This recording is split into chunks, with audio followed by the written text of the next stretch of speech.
Muy buenas Naturlovers, ¿qué tal estáis? Soy Marta Marsé, naturópata y comunicadora, divulgadora de salud y la encargada de hablaros en este canal de salud y suplementos naturales. En el vídeo de hoy vamos a conocer en profundidad una patología que afecta a muchas mujeres, el síndrome del ovario poliquístico o SOP. Este síndrome incluye muchos más desajustes hormonales que simplemente la aparición de quistes en los ovarios. Pero la buena noticia es que las modificaciones en la alimentación y el estilo de vida pueden ser claves para el manejo del SOP. ¿Te gustaría conocerlos? Vamos allá entonces. Y si quieres estar al día de todos los vídeos que colgamos cada semana, suscríbete y dale a la campanita. Nuestra misión con este canal es promover la salud y el bienestar de todos vosotros.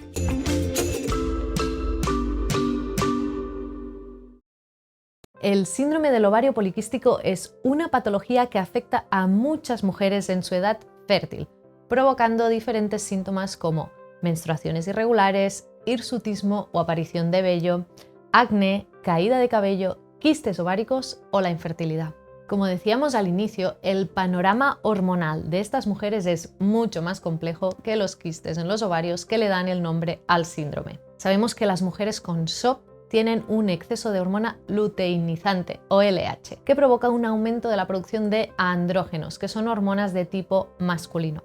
A su vez, tienen una actividad disminuida de FSH, que provocará menos conversión de estos andrógenos en estrógenos. Por lo que el primer factor que encontramos en el SOP es un aumento de los andrógenos. Esta hormona masculina es la causante de la proliferación de vello, el exceso de sebo en piel provocando acné y también caída de cabello, o de un perfil de distribución de la grasa menos femenino, más localizado en el abdomen y con menos curvas. A su vez, esta proliferación de grasa en la zona del abdomen también tiene su papel en el desequilibrio hormonal del SOP. En esta zona hay conversión de andrógenos en estrona, un estrógeno más parecido a un andrógeno que puede romper el folículo cuando está inmaduro y provocar sangrados ano-ovulatorios. Esto es lo que provoca las menstruaciones irregulares y por este motivo hay más prevalencia de SOP en mujeres con sobrepeso y obesidad. El segundo factor que encontramos en el SOP es la resistencia a la insulina. La gran mayoría de mujeres con ovario poliquístico tienen niveles elevados de glucosa e insulina plasmáticas. Especialmente los niveles de insulina elevados en sangre producen una disminución de SHBG, la globulina fijadora de hormonas sexuales, que en déficit aumenta la cantidad de andrógenos libres, ayudando de nuevo a elevar el nivel de estas hormonas. Ahora que conocemos el panorama hormonal, vamos a abordar las causas del ovario poliquístico, que son múltiples y tienen mucho que ver con nuestro estilo de vida. El primer aspecto importante es la inflamación de bajo grado o sistémica. Sabemos que este tipo de inflamación tiene repercusión directa en la resistencia a la insulina y la rigidez metabólica. Es por ello que a las mujeres con SOP les va muy bien hacer alimentación antiinflamatoria, como vimos en los vídeos dedicados a ello. Además de evitar los azúcares sencillos, refinados, dulces en general y poner mucha fibra en nuestra vida, los lácteos tampoco son recomendables por el factor de crecimiento insulínico que contienen.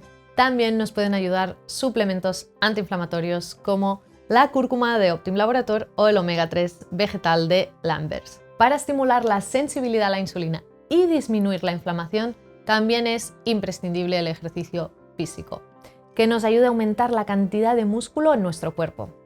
En relación a la inflamación y la resistencia a la insulina es imprescindible una buena toma de sol, que aumente nuestros niveles de vitamina D y suplementarnos si nuestros niveles son bajos. Como por ejemplo con la vitamina D de Optim Laborator, que puede tomarse a dosis pequeña. Y no podemos olvidar de nuestra querida microbiota, que en desequilibrio es una causa principal de inflamación de bajo grado. El probiótico que te recomiendo en estos casos para disminuir la inflamación es el Serobioma de Bromatec. También me gustaría recomendaros dos suplementos interesantes en relación a la resistencia a la insulina que son muy útiles en SOP. En primer lugar, el inositol, una vitamina de la familia B que actúa en relación a la enzima PIK3, implicada en la acción de la insulina.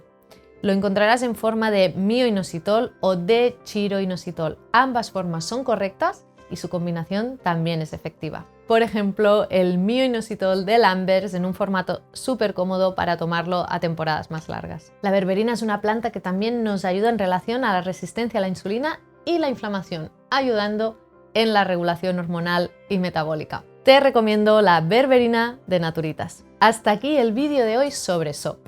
Pero aún nos queda mucho más para entender sobre esta patología tan habitual.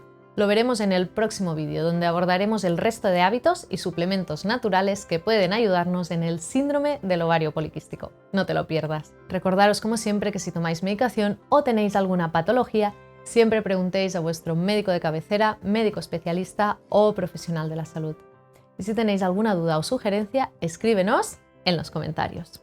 Y aparte de darle me gusta al vídeo, suscribirte y campanita, entra en naturitas.es para ver la mayor oferta online de productos y terapias naturales a los mejores precios. Nos vemos próximamente por este canal para compartir más información sobre salud y bienestar. ¡Hasta pronto!